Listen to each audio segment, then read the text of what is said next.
Canada. Okay. All right. Judge Bonner. Okay. Let me just see here. Okay. M. Campbell. I'm not sure what the M stands for, but Campbell. Thank you so much for joining. Dean Davids. I think I met you in Jamaica, if I remember correctly. Annalise from Jamaica. And Judge Bonner. I'm not sure if we did meet, but hello. And thanks for joining this webinar. We'll do a couple more sessions, but let's start with the what is happening today in the world with regards to leadership.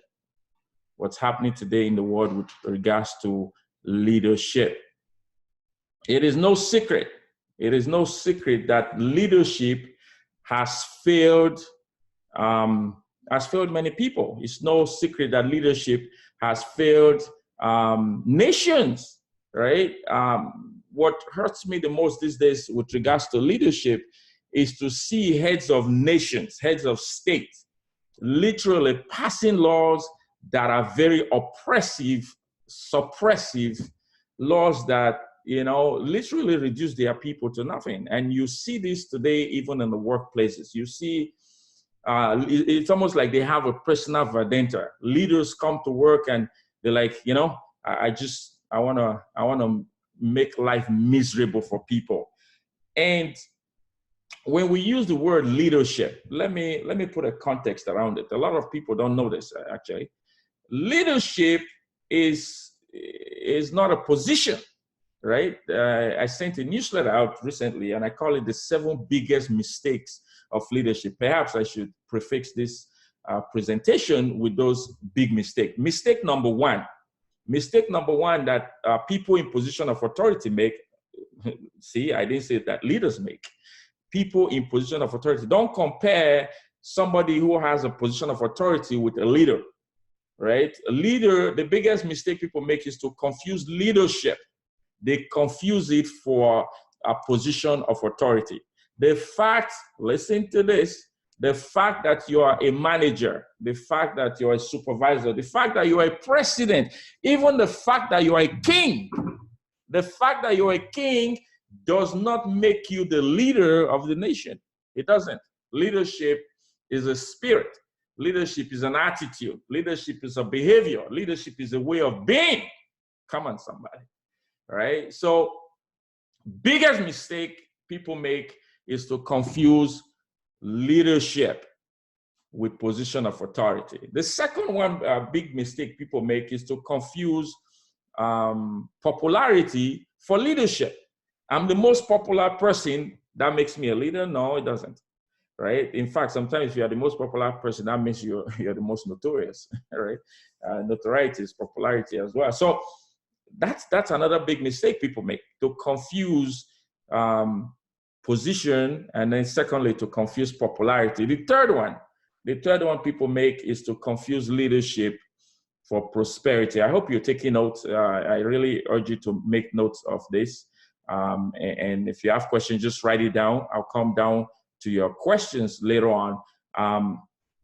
But that's another big mistake. You confuse leadership with prosperity. When I was a kid, I actually thought the richer you are, that makes you more of a leader. But actually, a lot of people never outgrew that mindset. They never grew past the fact that leadership has nothing to do with your, I'm talking prosperity in terms of wealth now, right? We look at people like Bill Gates and Warren Buffett, their leadership, it's more to do with their philanthropy. It's more to do with their social responsibility. It's more to do with, with what other things they are doing other than just what they are known for, right? Another one is we confuse leadership for power, don't we? We think, I have enough power and, I can do what I want, when I want, how I want it, from who I want it, and where I want it. There are people that live like that. That's not leadership. In fact, to quote John Maxwell often says, leadership is not about amassing power, but about empowering people. So, that's another confusion with regards to leadership. Leadership It's definitely not position, not popularity, not prosperity, not power, not population, not how many people follow you on Facebook that makes you a leader. So what makes you a leader then, right? You can ask me the question, but you're on mute. So, but that's the question. Whenever I give this kind of opening, people say, okay, so then what makes you a leader? What makes you a leader? If leadership is none of these, then what makes you a leader? I'm going to give you a definition of leadership you may want to write down. And I know some managers on the phone, you have people under you. Even if you don't, you have kids, you have friends, right? We all have the spirit of leadership. You see, when we were created, in us was, in fact, our purpose was created before we were created, right? And it's like putting the cart before the horse if you do it the other way around. It's almost like God says, okay, we are going to need somebody to fight for civil rights in the 60s. So why don't we create Martin Luther King in the 1920s or whatever, right? I think he died when he was 39 years old. So given that, so he was probably born in the 1920s, 1930s. So why don't we create somebody? So here we are going to need somebody to make a difference, somebody to make an impact, somebody to make a change, somebody to drive a change, somebody to stand for justice, somebody to speak up, somebody to be a voice in their generation. We are going to need that person at this particular time in the future. Let's create this person now. That purpose, when you ignite it at some point in your life, that's when you become a leader. If you read my message, I just sent out a message with regards to Emancipation Day. Today's Emancipation Day, right? Some people don't even know what it means. Emancipation Day, yeah, what? Yeah, what does it mean? Are you really emancipated? The emancipation is freedom. Are you free? Are you free? It was Jean Rousseau who once said, man was created free, but in every way they're in chains, right? Everywhere they're in chains. So, when you ignite your purpose, you ignite the spirit of leadership in you. I'll give you an example. Rosa Parks. Rosa Parks, I just love that woman. Little slave girl, I call her. She was on the bus. She had been on that bus for far too long. For far too long, Rosa Parks has been going on the same bus for far too long, right? So what happened that day? Why did she refuse? Why did she refuse to go to the back of the bus on that particular day? The reason Rosa Parks refused to go to the back of the bus was her spirit of leadership was ignited. So here are some questions for you. I'll be throwing some questions as rhetoric. You can answer me if you want, just put it on the chat, but it's up to you. And the question is, what cause are you standing for today? What are you known for? Are you known for your car, for your home, nice home? Are you known for the clothes you wear? You look nice, right? I have some nice suit. People say, hey, you look nice. It's not what I want to be known for. I don't want to pass away and people say, yes, you always wore nice suits. No, I want to pass away and people say, yeah, it made a difference in the lives of a particular group of people. Now, let me help you understand this. You were created for a purpose, for a particular group of people, for a particular time, for a particular purpose, for a particular reason, to solve a particular problem in a particular place and for a particular time. If you go through all those particular, I think there's about 7 of them, right? Until you make, okay, why was I created? Who are the people I was meant to impact? What's the purpose I was meant to do? What's the problem I was meant to solve?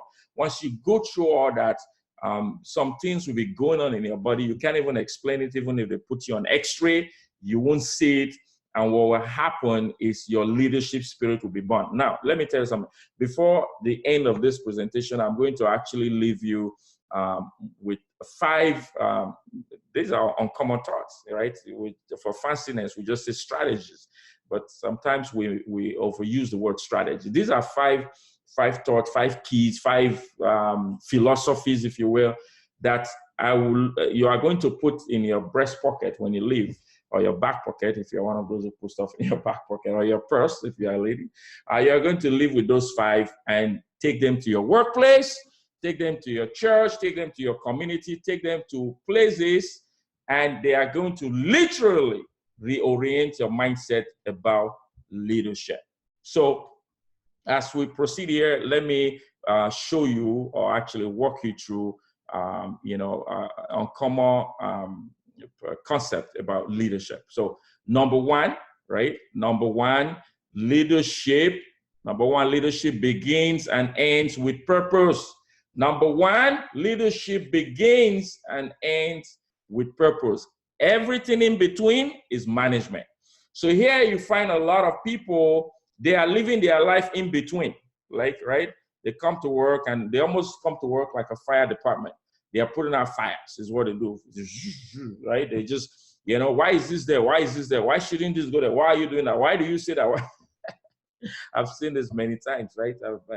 I'm a coach, so I have clients, and I pay them visit in their workplaces just to see what's going on, the corporate culture and things. And I find people are just literally, they are in between leadership. They are not leading, but they are in between that, and that's management. And management has its place. Management has its place. But for you to be exceptional in leadership, you must also be exceptional in management. And because you can know everything every way, you can be an expert in every area, then you hire people. You hire an accountant, right? I have an accountant. I have a lawyer, right? If I have legal issues, I call them. I do my research, I try to learn it, but that's not my space, right? So law, accounting, legal, all these things are all management. Leadership is a spirit. And I want that to go in your head. I want it to go in your heart. I want it to go. So that's number one. Leadership begins and ends with purpose. Everything else in between is management. Everything is between is management. Number two, these are different from the five rare philosophies I want to leave you with. I call this foundation of leadership. Number two, your ability to believe in yourself and in others are critical aspect of leadership. This means that you cannot truly lead. You can lead no one until you believe in yourself. Not 20%, not 40%, not even 60%. Like, we have a scale in my coaching program. If you want the scale, send me an email, alex@ihama.com, and I'll send you completely complimentary. It's free. You just take it to measure, like, what's your level of self-confidence, right? We just finished the Jamaican Stock Exchange, the Jamaican Summit of Excellence, where the Jamaican Stock Exchange, of course, was the title sponsor. But, I've been sifting through the feedbacks we've been getting, and somebody gave this feedback I thought was really cool. What happened was, we had a sponsor called Stewart Motors, and they had a fine, nice car in the vicinity of the hotel, and they are trying to market it. And so right after lunch, I called one of the young men who is from the company and say, come and market the cars. And he goes, no. I'm like, what do you mean, no? You are a salesperson. Here you are a salesman for a very reputable company. I'm giving you a platform to market the car that is already there, and you're saying no. And I tell people all the time, sales, for you to excel in sales and leadership and in anything you do in life, your self-confidence, they need to be so high that you are regulating it all the time. It's what I do. Like, I build mine to the extent, like, I can walk through a wall. Oh man, you say this guy is crazy. Yes, I am.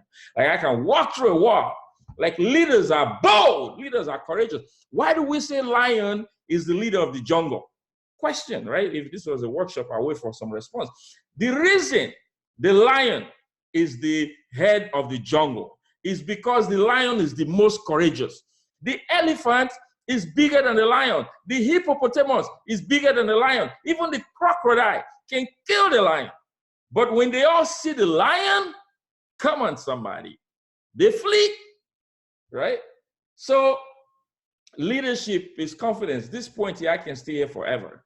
Your ability to believe in yourself is critical. Now, here's what we see. And I know again, this was a workshop, many of you will raise your hands and say, yes, that's true. We have people in position of authority who have very low self-esteem. So here's what happens when you have somebody with very low self-esteem in a position of authority. They try to belittle everyone else. Right? They come to work, want to make life miserable for people. Why? Because they are insecure. They are insecure.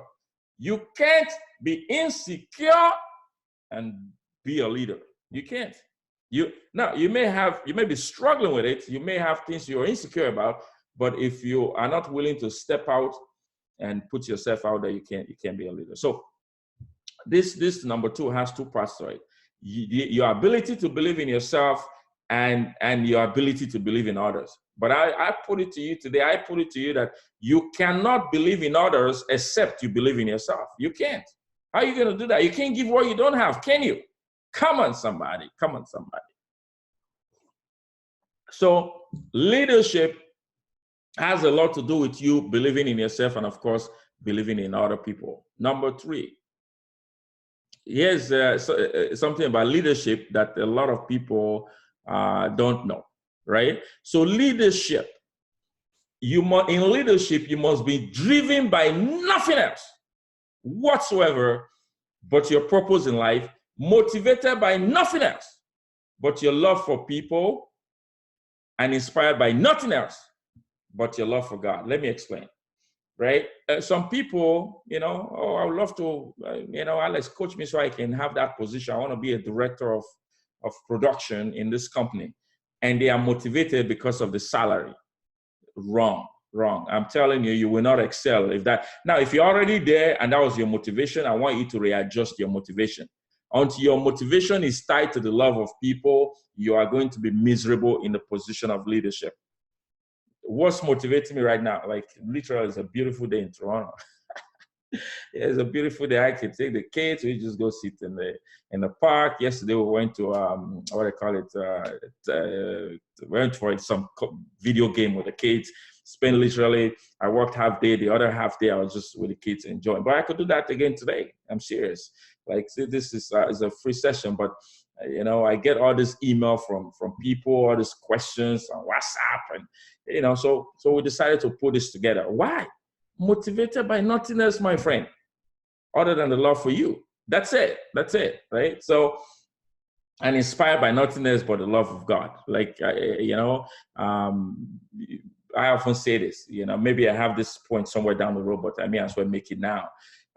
Any attempt to take spirituality out of leadership turns it to dictatorship. So when you hear there's dictatorship in China, let's call them, there's dictatorship in Zimbabwe, let's call the nation, in Venezuela, right? And in some other places, even in Canada and the USA, there are dictatorship there. They are making laws that are oppressive and suppressive to people. In fact, there's dictatorship in literally almost every, corridors of power. It's because they've taken out spirituality from it. And that's it. That's it. When you bring in the love of people, you bring in the love for God into leadership, then you're truly leading. That's a fact. That's a fact. All right. So be mindful. For those of you, I see there's a company, there's a pharmacy in Jamaica. Many of you registered for this. That means that you want to build a culture of leadership. You want to be, and I honor that. I honor those of you who, especially you're in Jamaica, it's your holiday. You could be in the park, Emancipation Park, beautiful park, but you've come here to learn. So, and I hope that you do actually get some things out from this workshop. Now, number 4, if you think holding a position of authority is what makes you a leader, I think we talked about this in the introduction, you may never become one. Position does not make you a leader. Purpose does, right? Popularity does not make you a leader. Principles does, right? Prosperity does not make you a leader. Philanthropy does. I actually have a video on that. You can go watch it later on YouTube and say 5 misconceptions of leadership by Alex Ihama. You'll find a video on that. Moving on quickly here, I'm going to make sure I leave some time for questions here. Don't put your questions yet. Write them down, comments. But if you want me to answer that question, you got to wait till like 10 to minutes towards the end. I'm going to say questions and answer, and then we can have some interaction. All right. So I don't want to miss your question. Come on. Number 5, as a leader, you have one goal and one goal only. Just one. They give you a job description that is 5 pages. Yes, that's the management. So if you are a leader and they give you a job description that has 5 pages, every other thing is management. There's only one, and that is to develop your followers into leaders. Otherwise, you are merely a follower with a title. What does that mean? That means if the people under you are not becoming leaders, you are the follower. All right? That's if you're under 18 in personal development, this is not a workshop for you. This is hardcore, right? So I know some of you. I know some of you are out there, and I know some of you are going to watch this later on somewhere. And you are a CEO, or you are a general manager, or you are a big shot. Are you thinking, what are you talking about? In my company, we make $10 billion. Really? How many people are progressing in your company? How many people's mind are being renewed in your company? How many people are growing in your company? What is the corporate culture of your company? It's more than profit. When you pursue profit at the expense of people, you are not a leader. You are not a leader. I want to say you are a manager, but even that is not true, because you should never put anything above people. Never at all. Never. So this is what it is. As a leader, you have one goal and one goal only, and that is to develop your followers into leaders. It's what we're doing right now. So if you're one of those following us, we have School of Greatness. We're growing. We're almost 200,000 people in 45 nations. We're going crazy on the School of Greatness. We're opening up campuses like crazy, right? The newest campus that will be opening in September, no, actually November, I think October, November, is in Jamaica. We are about to start a training session. So if you want to be a speaker, you want to be a coach, you want to be a trainer, you want to be a consultant, make sure you send an email to registrar@schoolofgreatness.ca, or find me on Facebook, find me anywhere. Send an email. You can find us anywhere, so that we can get you trained and either help you to start or excel in your own business, or have you run a franchise of the School of Greatness. So the School of Greatness, Kingston School of Greatness, Montego Bay School of Greatness, Trinidad, or whatever. So it's all over. We're already in 14 nations. We have students from 45 nations, and we're about 200,000 students. Right now in Jamaica, we have 1,800 and something, almost 2,000 people literally following us already. And there are 2.9 million people. So we know how to reach them through digital marketing. So number 6, leadership is the bridge between purpose and vision. Now, don't confuse purpose with vision. Don't confuse mission with vision. Don't confuse goals with objective. I don't have the time to go through that, right? If this was a more intense workshop, I will. But let me throw some light on it. The purpose is what you were created for. The issue you were sent to be a solution for. That's your purpose. Your purpose is found in your mess is your message. In your pain is your purpose, right? I was doing a WhatsApp class with some group yesterday and trying to help them to understand, right, this purpose. And what I told them was the pain that brings out your purpose. Sometimes it's not even your pain. Like, it's not your direct pain. What do I mean? So in the case of Rosa Parks, it was a direct pain. She was always told to go to the back of the bus. In the case of Moses, it was kind of indirect, because his people were Israelites, and the Egyptians were tormenting them. So he had a pain on that. In the case of, when you now start going to the case of Mother Teresa, did not necessarily grow up in a poor home. Mother Teresa could have stayed in Europe and enjoyed life, moved to England, or moved to Paris and be a nun in Paris. Imagine being a nun in Paris. You have the chocolate and the fancy stuff in Paris. I've been there. So, but she went to the trenches of India. Her pain was beyond herself. Her pain was beyond herself. My question to you today is, what's paining you so much that you are never comfortable? You never allow yourself to be comfortable. Comfort kills, dude. Comfort kills. Like, you are meant to change the status quo. You're meant to shake things up, right? So anyway, purpose and vision. So what's the vision? The vision is how far you are willing to take it. I use myself as an example. My purpose, literally what I'm doing now, my purpose is to enable people to discover their purpose. How do I know? I can tell you 100 ways I know, but let me tell you one uncommon way that you can know.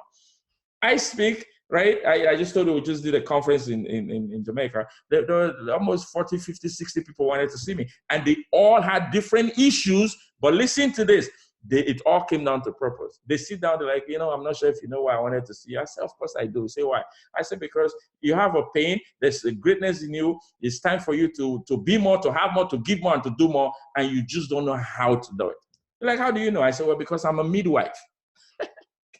They laugh when I say, it's what I am. I'm a midwife. I was sent on this planet, come on somebody, to bring out the greatness in people. This is what I was sent here for. No other reason than to people. You can't see me, you can't encounter me and remain the same. Impossible. That means you were locked up your mind when you were conversing with me. Even right now, like and my abilities, again, let's use talents.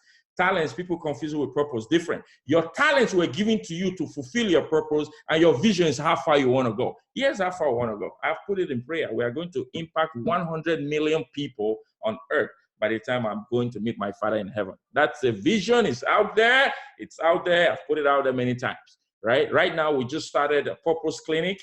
Purpose Clinic is for $1. You can go online and do a course on how to discover your purpose. Why? Because we have a target to enable 5 million people to discover their purpose by 2025. That's vision. I want to take it that far. And as we're getting that far, I will stretch it. I tell people, vision is not static. Vision is not static. Vision expands. Vision is like elastic. It expands. It expands. Vision expands. Tell somebody. There's nobody here, but you tell somebody. The vision expands. It does. That's why leadership is fun. Leadership is not in a box. Leadership expands. Vision expands. But purpose is static. No matter where I go around the world, my friend, when I speak, I go to South Africa, I go to Tanzania, no, not Tanzania, Ghana, Nigeria, Malawi, UK, Germany, like name them all. Whether you're white, green, whether you're pagan, Muslim, whether you're male, female, whether you're old, adult, 99% of the time, maybe 95, people that are attracted to me is because they feel they can be more, they can do more, they can have more, they can give more. And so they want to associate with me so they can give birth to the greatness they carry. Some of you are pregnant for more than 9 months. Remember, it takes 9 months to have a baby. But some of you have been carrying your dreams for 20 years. One guy told me in a little town in Jamaica called Mandeville, he says, what you said today stirred up a dream I've had 19 years ago. All right, I spoke in New York, and this lovely lady came to me and said, I've been a Christian for almost 60 years or something. I'm 81 years old, and nobody's really talked to me about purpose the way you do. Now I feel I'm going to live longer so I can fulfill my purpose. Come on, somebody. So leadership is the bridge between purpose and vision. Make sure you expand your vision. But first, you have to discover your purpose, right? So anyway, so let's keep going here. I hope you're having fun. I hope you're enjoying this. Consider this my Emancipation Day gift to you. Leadership, come on.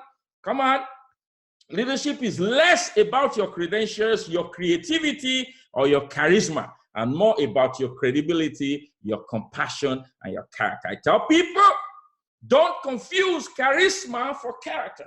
Come on. Do not confuse charisma for character. And don't confuse your credential for your credibility. Don't think because you had an MBA from Harvard University, that makes you credible. Wrong. What makes you credible is your humility, your integrity, your generosity, your hospitality, and your gentility. Come on. You've read this in my book. Go get it. The Mystique of Leadership. The Mystique of Leadership. You can get it from Amazon. I tell people, I say, books, people come to me, oh, Alex, I want to write a book. I say, books don't make you a millionaire. I just say, books is the legacy, is what you put out there for people to understand you. But books do open doors. So get a book and be empowered. Be empowered, right? So here's leadership. 3 things here: credibility, compassion, and character. Not, right? So creativity is good. Credential is good. Charisma is good. But what truly makes you a leader is what I just told you: credibility, compassion, and character. Credibility, compassion, and character. Can you say that out loud? Credibility, compassion, and character.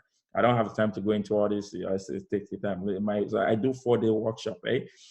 5-day on leadership, and we'll just be giving different content, right? We're going to a hotel, we'll do retreats. So pardon me, if you have questions, we'll talk a lot. We'll answer some of them at the end. And of course, you can find me on Facebook and Twitter and stuff like that. So number 8, somebody, to be a great leader, you must be a great follower. And to be a great follower, you must be a great leader. They're like, okay, Alex, I think you're really gone crazy. And that's why I told you, these are uncommon philosophies. Yeah, true leadership, therefore, is knowing when, why, when, where, and how to alternate. There are people I follow. And I want to give respect to some of them right now. Dr. Miles Morrow, he's passed on, but I'm a student of him. Right now, I'm a student of Dr. Peter Morgan, right? And the lovely wife, Dr. Patricia Morgan. I follow them if they're sitting here, I keep quiet and I listen. right? They're sitting here, I keep quiet and I listen. So I'm a great follower. I'm a great follower. They've actually told me I am. So I know I'm a great follower. Well, that also makes me a great leader, right? Then I'm a great leader because I've been studying leader, not just because I've been studying it for 20 years, but I'm sold out. I'm sold out. I'm willing to die for this. Come on. Are you? Are you willing to die for what you claim to believe in? People are like, I don't know about that. Jesus died for what he believed in. Martin Luther King died for what he believed in. Come on, somebody. Nelson Mandela, 27 years in jail. If you're not willing to go through pain, you are not willing to live. I told you this would be hardcore, right? Yes, this, and I am glad you're here and your mind will be renewed. You're going to go back. You're going to be like, you're going to be shocked. People are going to like, what happened to you? It was Emancipation Day. What were you doing? Like, listen, I was learning leadership from the School of Greatness. And did you know they're going to open a campus in Jamaica come October or November somewhere? The date's not set yet. We're still training the people to run it. So, number 9, the primary trait of a leader. We're still back to this again. The primary trait of a leader is the definitiveness of purpose, for it is purpose and purpose only that can ignite the leadership spirit. I don't think I need to beat this on the head anymore, but I think it needs to be reinforced, re-emphasized. It needs to be restated. Somebody, all right? Leadership is all about purpose. Everything rises and falls on leadership. Everything rises and falls on leadership. Here's another one with regards to leadership or management. Leadership is only effective when management is efficient, which means if you are not efficient in management, you can be effective in leadership and vice versa. Kind of interesting. This one, again, we can spend an hour or two on this, but make a note of it. I hope you did. Do some research on yourself. If you have questions, you can let us know. And there's 11. I thought it was 10 here, but I guess 11. Let's add 1 or 2 more. The purpose of leadership is to uphold a vision so high that others are bound to discover their purpose in it. So the purpose of leadership is to uphold a vision so high. So you need to ask yourself, is your vision clear enough? Is your vision clear enough, number 1? Number 2, is it high enough, right, for people to find it? And number 3, are people actually finding it? Vision is like honey. Raise it up and the bees will come. I tell people, I don't look for people. People look for me, right? I don't. My vision is high enough. People look for me. I have people working with me and for me in so many countries around the world, right? Some of them I pay salary to. Some of them will do strategic alliance, and some of them will work on commission, different ways, right? But when I show up in that nation or I'm doing something, they all come to play. The vision is high, right? So if you are truly leading, your people will be truly following, right? And then eventually those people become leaders and new people come in. If you're truly leading, you don't force people, you don't coerce people, you don't manipulate people, you don't convince people. Write that down. You don't force people, you don't coerce people, you don't manipulate people, and certainly you don't convince people. What do you do as a leader? You inform. Listen to this. I'm kind of going into a different one now. Where you inform, write it down. You inform, you inspire, and you influence. Take that as a framework. I can do it 3 days on those 3. You inform, you inspire, and you influence. If you go to work on Monday or whatever you're going to work, if you go to work today, if you're at work, ensure that they understand. That's information, not dump it, not email, not what's important is not email, don't communicate it. I'm communicating. I could have sent this on email. Could I not? Could I not have sent this PowerPoint on email? Right? So you inform. I'm informing you right now. And then I'm also inspiring you. Right? I know you are. Most people do get inspired. And then I'm influencing you. That's leadership. I'm influencing you. I'm not convincing you. I don't even know what you believe in, so I'm not convincing you. Convinces, I know what you believe in, so I'm trying to convince you. There's a God, there's no God. Listen, for me, there is, and that's it. I'm telling you why I do believe, and I'm telling you how it's working in my life, and I'm telling you that you cannot take godly principles from leadership, or else it becomes dictatorship. It's up to you now. That's influence, up to you. I'm not convincing nobody of anything. You can't convince anybody of anything, right? So, and finally here, there is nothing about leadership that gives you power over another person. Nothing. You have no power. You know, some people barely have power over themselves. That's why we have self-control, self-control, self-control. Oh, Alex, I've been meaning to stop smoking, but it's hard for me. Alex, I still procrastinate. I don't know why. You don't have power over yourself. That's what it means. If you know you procrastinate and you're still doing it, then you don't have power over yourself, right? For me, I have so much to do every day, so much to do. I created an Excel program, threw in a couple of things that I often do every day, and the time it takes me, or it will take normal people to do it. Excel said I live a 75-hour day. So my day is pretty much 75-hour day is what I live. But yet, when I go in my bed and I remember that, oops, I forgot to respond to this email, or oops, I forgot to make that call, I actually do it. My wife knows that. Because then that's procrastination. Because if I don't, tomorrow morning I wake up, I'm on the plane or I'm in the car, I'm heading out of town. So I had to take power.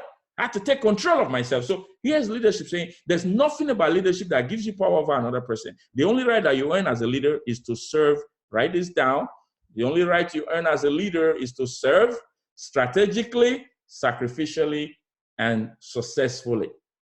Again, people confuse plan for strategies. I don't have time to go through that. Sacrificially. Sacrificial is not giving from what you have. It's actually giving what will hurt.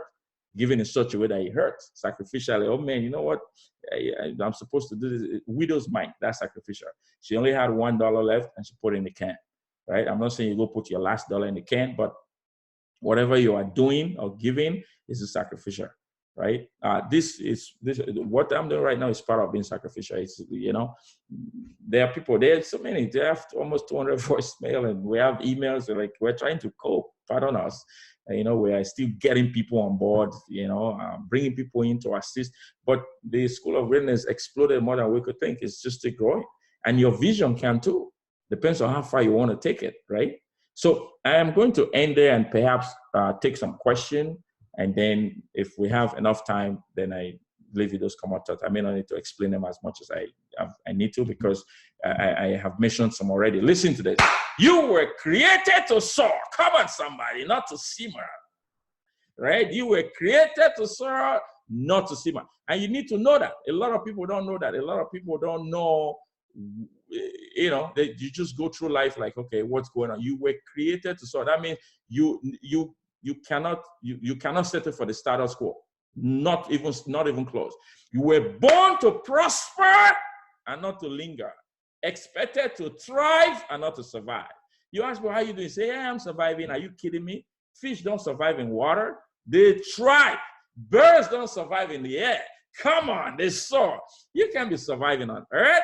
All you need to be, all you should is here. You cannot work or force your way to greatness or leadership, but simply decide to unveil it.